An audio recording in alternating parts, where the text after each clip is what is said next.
¿Qué tal, Roberto? ¿Cómo estás? Muy bien, ¿y tú? ¿Cuánto tiempo? Ya, ¿Sí? sí, sí. ¿Cuándo nos vimos la última vez? Creo en mi tienda, En tu ¿no? tienda, es Sí, verdad. Que bueno, fuimos tienda, Sí, el tienda. showroom, sí. Sí, showroom, sí. Fuimos con una amiga, ¿te acuerdas? Sí, De Basilea. sí, sí, a Suiza. No, sí, estaba sí, muy encantada. maja, Estaba muy maja, encantada, me muy sigue simpática. preguntando por tus piezas. ¿Tú sabes que hemos colaborado juntos o no te acuerdas de ello? Pues no me acuerdo, ¿No? la verdad. Me hago Sí. mayor, Te haces- puede ser que no te me haces mayor, acuerde. sí, Sí, ¿no? Pero como yo creo que no hablamos directamente contigo, sí, hicimos una casa en Santa María, una casa roja, Lovers House para sí, vender. sí. Y bueno, teníamos que seleccionar como piezas para vestir la casa, porque era para vender y teníamos que ponerla bonita. Y mandamos al promotor a ver Made in Mallorca. Y le dijimos, tienes que ver esto, esto y esto. Y entonces Vale, seleccionó vale. unas piezas Pues tuyas. yo no sabía. ¿No te acuerdas de nada? No, Vale. bueno, me acuerdo del Sí, promotor, pero sí, no, no, sí, sí, sí, no, sí. no Nada, pues fue relacionaba. Alex y sí tenemos alguna foto muy bonita como Qué guay. con tus piezas. Qué Creo que guay. era la de Testa di Moro, ¿te acuerdas? La colección de... Vale, ¿no? sí, sí, sí, sí, Y sí. no, La quedaron- del Tiesto, Sí, el digamos, ¿no? Tiesto, Como sí, sí, la sí. historia Sí, sí, siciliana, sí, sí. sí, sí, la historia siciliana, sí. Pues no he visto ninguna foto, ¿No? ¿no? Pues te la tengo que mandar. Pues por favor. ¿No? Y me gustaba mucho porque bueno, conocíamos las Testa di Moro y ¿no? Como esa tradición siciliana y la casa era un poco como, hablaba de la reinterpretación mediterránea, ¿no? Y era como traer cosas de otros sitios también, ¿no? Y entonces formaba parte también de Sí, ese discurso. la verdad que es una historia bonita, digamos. Bueno, bonita, hay pasión, sangre, Sí. es muy interesante. Sí. Y descubrí en Artà, en el portal de una villa, como en la parte del jardín, como dos testas de moro, y dije, pero... entonces, claro, empiezas a investigar, es una historia mediterránea, digamos, Sí, ¿no? claro, En claro, Palma sí. también hay un ejemplo con otra historia, ¿no? Sí. En una esquina hay como una cabeza, una testa de moro, sí, que era un pirata, en realidad. ¿Y dónde está? Está donde Corner, por ahí, Sí. yo creo que está por ahí, sí, sí. De cerámica también. Vale. Así que... O sea, hay algo como muy interesante, ¿no? De estas como mezclas, ¿no? ¿no? De cosas que son mediterráneas pero no son propias, pero vienen aquí, ¿no? Y de alguna manera algunas cosas como que permanecen, ¿no? Sí, bueno, viajan, yo creo que Viajan, simplemente sí, sí. viajan. Entonces, como nosotros, bueno, tú no eres de aquí, yo no soy de aquí. No. Y entonces, claro, luego tu casa ya es esta, ¿no? Claro. Entonces traes ¿no? tu bagaje, tu historia, tus tradiciones, es un poco... Eso es interesante porque el Mediterráneo es como un único mar, ¿no? Se pueden encontrar las mismas o cosas similares en artesanía sobre todo, en arquitectura también, ¿no? Las casas mediterráneas tienen siempre algo en común. Sí, sí. Sí, pero sí hay algo también que no es solo mediterráneo, además. A mí lo que más nos interesa, yo creo, en el estudio es cuando traes cosas que no necesariamente son mediterráneas, ¿no? Pero las interpretas y las introduces, digamos, en el lenguaje, porque tiene que ver con el contexto, con el material, todo eso, ¿no? Como, y esa visión del de fuera también yo creo que es muy relevante, ¿no? O sea, creo que es interesante también que Mallorca se ha ido formando por un montón de gente que ha pasado por la isla, ¿no? Y han ido dejando como... Y lo que entendemos como mallorquín, ¿no? También es algo como muy diverso y también de unos orígenes como muy lejanos también, y eso es también muy bonito, ¿no? Cómo se va consolidando. Es lo interesante, ¿no? No saber quizás definir con un solo adjetivo, ¿no? Sí. ¿Y tú, como en vuestro estudio, cómo colaboráis con otros oficios, ¿no? Bueno, o sea, nosotros tenemos muy claro, sobre todo desde el principio, cuando empezamos a hacer nuestra primera casa, Can Rey, claro, nosotros no habíamos trabajado en Mallorca antes, ¿no? Habíamos trabajado en Madrid, luego en Basilea, y la manera de afrontarlo fue como un aprendizaje, ¿no? Como lo hicimos con varios constructores, con varios albañiles y como artesanos al final, ¿no? Y de cada uno íbamos sacando como cosas, ¿no? Como uno nos enseñaba a hacer los suelos de cal, como se hacían las posesiones del siglo XV, XVI, ¿no? Otro nos enseñaba por qué los recercos de las ventanas son así, qué tiene que ver con ese revestimiento de cal, ¿no? Entonces nos encanta también como traer a gente diferente, ¿no? No solo, obviamente, en la construcción, pero también en otros proyectos pues, más grandes también es lo más enriquecedor, yo creo que es tener como esas opiniones de fuera, de especialistas. Por ejemplo, cuando haces un museo, o hicimos el Museo Marítimo y teníamos como opiniones de los pescadores, ¿no? de la gente de colecciones, de la gente que trabaja con el registro de la memoria oral, ¿no? Y entonces todo eso como que al final afecta al proyecto. ¿Y tú? Sí, sí, es una parte, digamos, que no material, ¿no? No material, claro. Que Sí, sí. se introduce en la historia, ¿no? El proyecto, que no es solo unos planos, ¿no? No es solo unos ladrillos, más, sino claro, es como una, ¿no? Tiene alma, ¿no? Claro. ¿Y tú? Bueno, como arquitecto he trabajado me me encanta trabajar con, por ejemplo, ebanistas o, bueno, personas de otros oficios para aprender un poco cómo, y que den soluciones, porque, por supuesto, bueno, como arquitecto no te enseñan. No te enseñan ni siquiera a construir, muchas veces. Depende de la escuela, pero yo, formado en Italia, es bastante más teórico, entonces. Y es interesante ver cómo un ebanista te puede explicar las uniones y se te abre un mundo completamente diferente. Y ahora que digamos, estoy en el lado, digamos, bueno, el lado, es siempre el mismo lado, pero de la artesanía. Y claro, entiendes mucho mejor los materiales, digamos, los tiempos también. Muchas veces como proyectista, dice, bueno, lo quiero para mañana, pues no lo puedes tener, porque físicamente es imposible, ¿no? Entonces, el proceso cerámico te mete en tiene su propio calendario, entonces, imposible correr, imposible tenerlo para ayer, ¿no?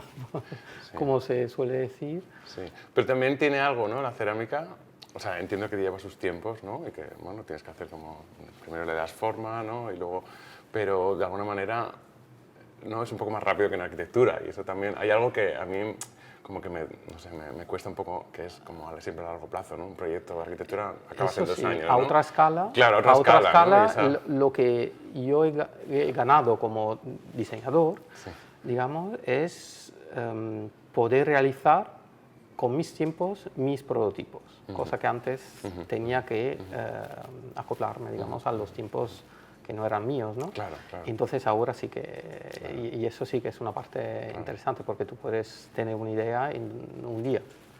Luego hay un proceso de secado, de horneado, de esmaltado, etcétera, pero que en cuanto a forma, que es lo que muchas veces se busca, ¿no? En un proyecto cerámico, puede ser bastante inmediato. Con las técnicas que sean, En el torno es bastante rápido, además, porque no puedes estar 2 horas torneando un objeto, ¿no? Tiene un límite, ¿no? ¿Y cuánto tiempo pasas como pensando en la siguiente como colección, o como lo quieres llamar? Como se solapan. Se solapan, ¿no? Se solapan. Bueno, y surge en medio. Te levantas por la mañana o te vas a dormir con una idea y te despiertas con otra, que yo creo que ¿no? Es un poco lo que nos pasa, ¿no? Sí, tienes como, Bueno, más difícil de encajar, ¿no? Porque te gustaría tener un orden, pero eso es lo más interesante, que las ideas igual te vienen, te llegan en el momento menos... o durmiendo. Veces, ¿no? O durmiendo. Yo muchas veces me levanto, yo tengo siempre mi libreta como a mano. ¿Ah, sí? Para... Se nota mucho que... ¿no? Cuando empezamos a conocerte mejor y a ver al taller, ¿no? Que vamos como recurrentemente, ¿no? De vez en cuando, también a inspirarnos, que se puede decir que eres arquitecto, ¿no? Por los dibujos que tienes, ¿no? Como siempre, como esos dibujos preparativos, ¿no? Y de alguna manera se nota, ¿no? Que sigues siendo arquitecto. Sí, es una cosa que seguirá siempre siendo así como ceramista también, ¿no? Hay alguna herramienta que saco, digamos, de esta mochila, ¿no? de arquitecto, y al revés también, así que intento combinar las dos cosas. En los dibujos es aparte es un lenguaje, es una manera, yo prefiero dibujar antes de hablar, por ejemplo, porque es mucho más sincero, digamos, el trazo, ¿no? Tu idea está ahí directamente. No encuentras palabras para definir una cosa. Y siempre llevo la libreta conmigo, entonces. ¿Y con quién has colaborado últimamente? ¿Has hecho algún proyecto? Pues a mí me gusta mucho el diseño gráfico. Soy apasionado aparte creo fetichista del papel, porque cada cosa yo toco y me llevo muestras, papelería. Yo viviría en una papelería de esas no antiguas, pero de otro, no las modernas, digamos. Y con Simil Design Design by Simil, Ainhoa, que he conocido como alumna de mi estudio, y le he encargado el diseño de un catálogo, que en realidad no es un catálogo, es una caja. Como la caja de Pandora, que tú cuando abres salen cosas, eso es la idea. Y su idea ha sido un contenedor que pudiera servir en los años para contener, puede ser un póster, pues tienes uno prometido. Prometido. Y en este caso eran postales y la verdad que súper interesante. Aparte de gran profesional, tú aprendes un montón en las colaboraciones. Sí. Y, por ejemplo, yo he visto el proyecto de Baña al Bufar, ¿no? Las teulas pintadas. Las teulas. O sea, yo, por supuesto, yo viviría en esta casa, pero ese detalle... Y aparte he visto los croquis, claro, mis ojos han ido directamente a los croquis del artista, ¿no? Que no sé si es un ilustrador. Es interesante porque justo da la casualidad que es un arquitecto, bueno, estudió en la Escuela de Madrid, se llama Luis Úrculo, y también, ¿no? Como en un momento determinado en su carrera, bueno, yo le seguía mucho y luego tuve la oportunidad de trabajar con él y luego me hice amigo y ahora es artista gráfico y también hace diseño gráfico, hace muchas cosas, ¿no? Producción de arte, etc. Y cuando compramos la casa, bueno, es muy buen amigo, se alegró mucho, ¿no? Y estaba como muy entusiasmado y nos dijo como, mira, os hago un dibujo, un mural en la casa, ¿no? Y claro, la casa ya la conoces, es como, ¿no? Como muy limpia, entonces como que un mural también no lo terminamos de ver, ¿no? Y en esa investigación de esos primeros años, ¿no? De ir a ver, íbamos a ver posesiones y casas, ¿no? Y fuimos a ver a la granja de Esporlas, ¿no? Que encontramos como ese, ¿no? De las teulas pintadas y ahí fue como, ¿qué es esto, ¿no? ¿Qué es esto? Y nos pusimos a investigar y bueno, es esa como tradición, ¿no? Del siglo XVI que estuvo en Mallorca, sobre todo en la zona de Sóller. Hay un museo, que no sé si lo conoces, de teulas pintadas, creo que es en Viñerach o Fornalutx. Vale. Y no, eso no. pues hay un museo de cerámica, pero no sí. era, Entonces nada, enseguida le mandamos como un mensaje como, mira, ya está, ya hemos visto la intervención que vas a hacer y bueno, estaba entusiasmado. Entonces, bueno, es muy bonito, yo creo, porque de alguna manera esa casa para nosotros fue como nuestro primer proyecto, ¿no? La casa que por fin nos podíamos comprar, ¿no? Marta es de Mallorca y de alguna manera siempre había querido como tener un sitio en esa parte del mundo, digamos, ¿no? Y entonces entendimos que esta cosa de las teulas pintadas tenía que ver con esa tradición, ¿no? de estos símbolos que protegen al habitante, ¿no? Y que tienen que ver pues, con la suerte, con el futuro, con la familia, con la vegetación, ¿no? Con las huertas que tiene alrededor. Entonces nos hizo como este catálogo, nos mandó como espontáneamente, como mira, he pensado como en estos dibujos, ¿no? Y teníamos como 47 tejas, ¿no? Entonces era como ir seleccionando con él, como algunos símbolos tienen que ver con su producción, él trabaja mucho en lo simbólico, por lo tanto encajaba muy bien, ¿no? De antemano era como esa colaboración ya iba a funcionar porque sabíamos que... Y nada, y fuimos seleccionando poco a poco y bueno, tienes que meter... Hay un tekel. Hay un tekel, porque fuimos a ver la casa con los perros salchichas de mi suegra, de la madre de Marta, bueno, que representa a los perros, ¿no? Porque nos encantan los perros y creo que tú también tienes un perro.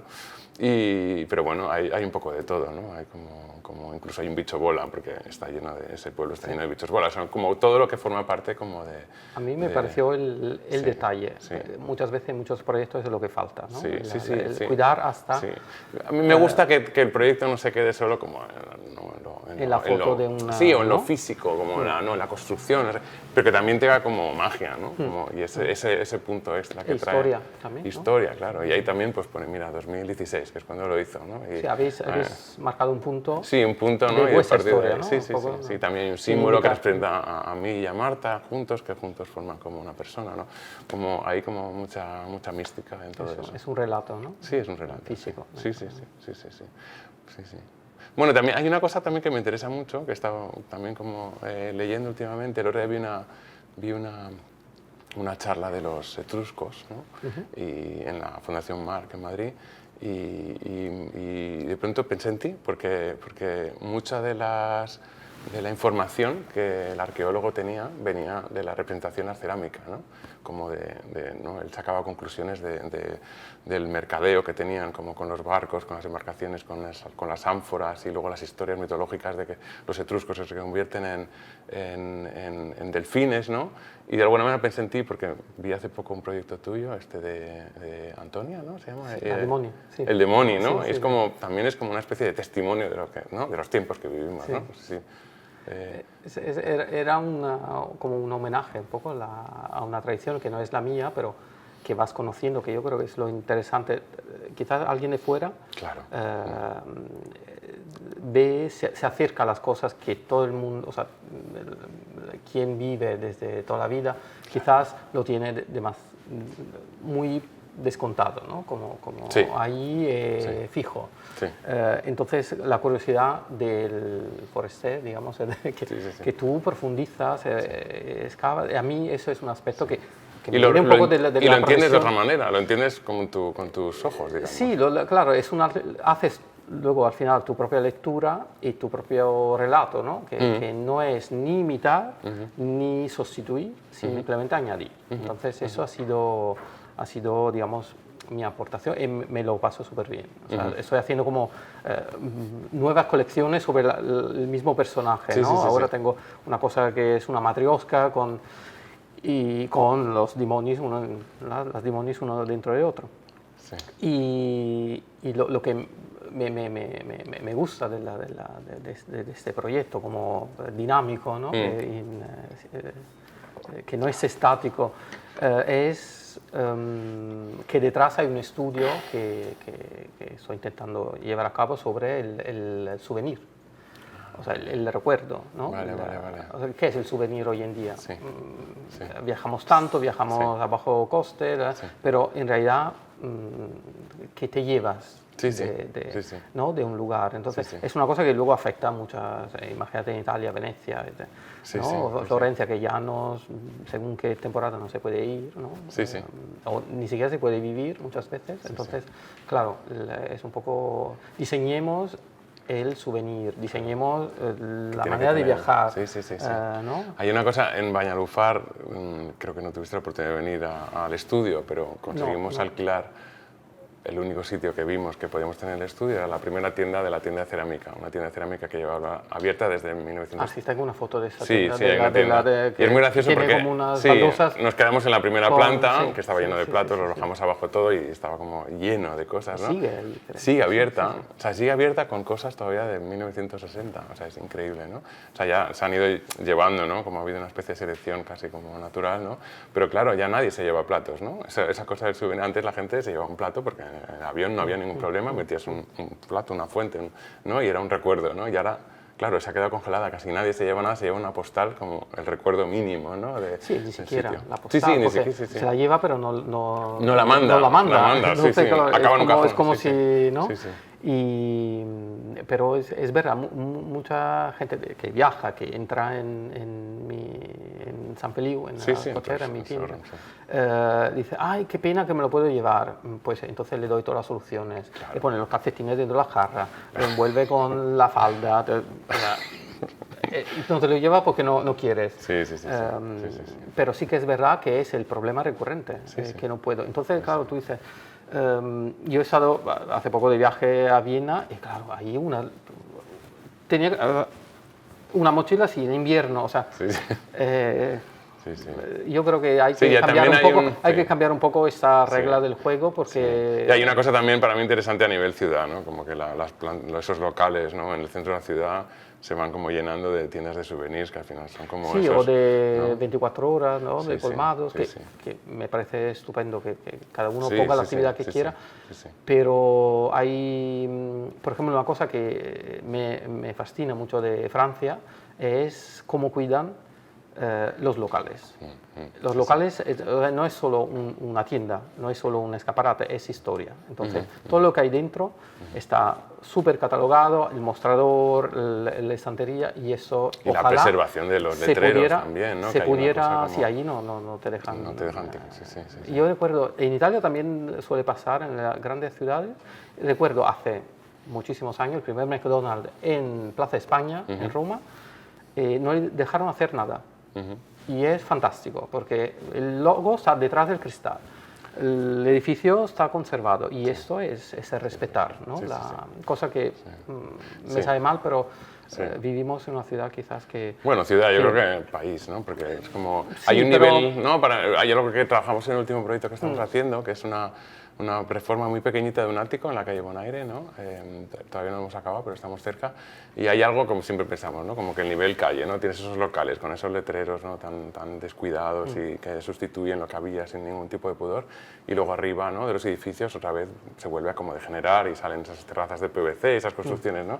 Entonces el proyecto era como rehacer un ático con unas persianas, unas ventanas de PVC horribles, ¿no? Era como devolver como la, no sé, como la nobleza o como el restituir, digamos, que es un poco lo que hicimos en Can Rey. Sí, como, oye, pues el arquitecto que hizo esto, igual no es el edificio más importante de Palma, pero tenía dignidad, ¿no? Tenía como una barandilla con un metal, con unos listones de madera, pues venga, vamos a coger los elementos que hay en el edificio y vamos a restituirlo, ¿no? ¿Cómo sería, ¿no? si el arquitecto hiciese esto como la primera vez, ¿no? Y es una pregunta que nos hacemos bastante también. Y ojalá todos los arquitectos... Sí, ojalá. Es un pequeño ejemplo, ese es el problema que tenemos.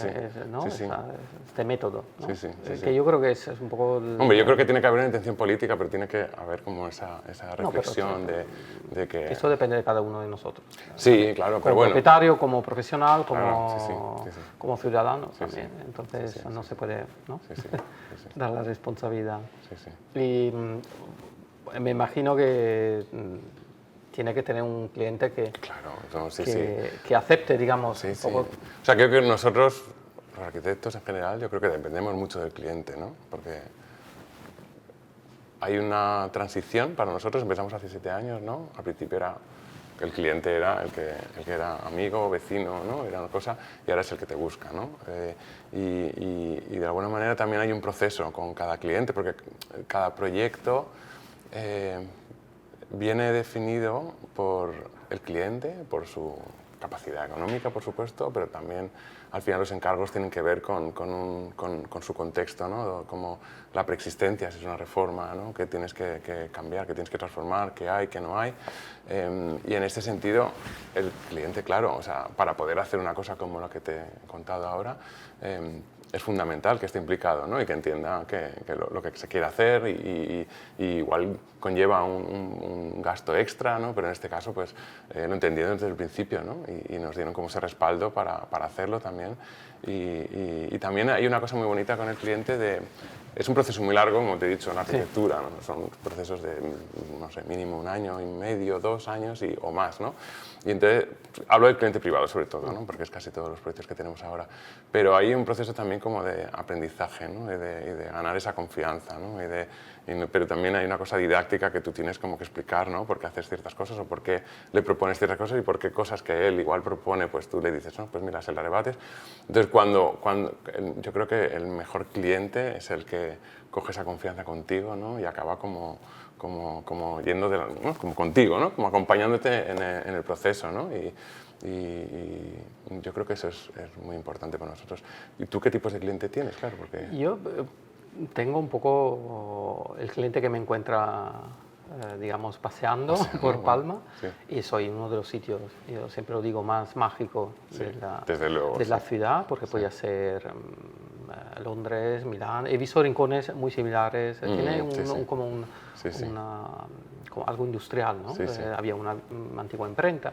Entonces, que se deja caer en las cocheras y me encuentra, entra. La persona que no está interesada ni siquiera entra, porque es tan pequeño que hay como un pequeño filtro. Hay un filtro, sí. Pero luego acaban entrando muchas personas. Y hay personas también que viven en Palma que no conocían el lugar, entonces esto es una sorpresa. Y yo les explico también la historia, porque es como, ¿no? Hago un poco de anfitrión, ¿no? Del lugar. Y me gusta. Y luego otra persona que, digamos, cliente que me conocen a través de trabajos o exposiciones. Claro, por ejemplo, Meli Mallorca ha sido un altavoz bastante importante, que podía haber seguido, yo creo, porque es algo público. A mí me da mucha pena que eso... Sí, a mí también. Luego, no sé, hay cosas que tampoco puedes entender ni te lo explican, pero que como idea está muy bien porque es algo público que selecciona a unos profesionales, en este caso del diseño de la artesanía, y los lleva a ferias y aparte Medi-Mallorca hicieron también en Esbaluar una exposición expo, preciosa. claro, con un proyecto museográfico, digamos, casi muy sencillo, pero un 10. Y la gente te conocía, o sea, lo hicieron para Medi-Mallorca, para los mallorquines, ¿no? O los que viven aquí. Entonces, eso fue una buena... un buen altavoz que me digamos, a través del cual me llegaron muchos clientes, muchos encargos también. Entonces, sí, pero es que era eso, una plataforma fantástica, ¿no? De conocer además... Está bien. ¿no? Se acabó, pero mira, bueno, habrá otra, Sí, seguramente. Sí. ¿Cómo ves? ¿Qué planes tienes? ¿Tienes algún proyecto? Planes de... No me voy a jubilar. ¿No? Eso, no, yo creo que me encontrarán ahí tieso. Encima con la hermana en el torno. Dando vueltas, no. No, eso es la suerte de tener un oficio, una profesión así, que yo creo que es más que un trabajo. Me gustaría encontrar un lugar donde poder trabajar, vivir y también hospedar. En el sentido que creo mucho en la experiencia ¿no? Y aquí lo ataría también a la forma de viajar, ¿no? Claro. Poder acoger personas que quizás no viven aquí y hacer como un full immersion, no solo en el taller, sino en la vida local. Eso sería como, está un poco desdibujado, pero ese es el tuyo. Como Bueno, nosotros la verdad es que llegamos hace 7 años, hemos ido como... No hemos parado de trabajar, ¿no? Y vamos como tachando de la lista cosas que queremos hacer. Vamos a hacer un museo, el marítimo, hemos hecho muchas casas, hemos hecho un pabellón en Basilea, pero bueno, hay cosas que yo creo que nos interesan, y una sería un hotel, y ahí el otro día hablaba con Marta, que nos encantaría, yo creo que poder hacer algo contigo, porque tú tienes bastante experiencia con hoteles, ¿no? Yo he trabajado aquí como interiorista, o sea, como dirección creativa para una compañía. Pues yo creo que ahí tenemos una oportunidad. Yo creo que va a ser un gran proyecto. Sí, deberíamos unirnos. Vale. Bueno, Roberto, qué gusto tener este rato contigo, placer, ¿no? Y bueno, espero que podamos compartir un montón de proyectos a partir de ahora. Maravilloso.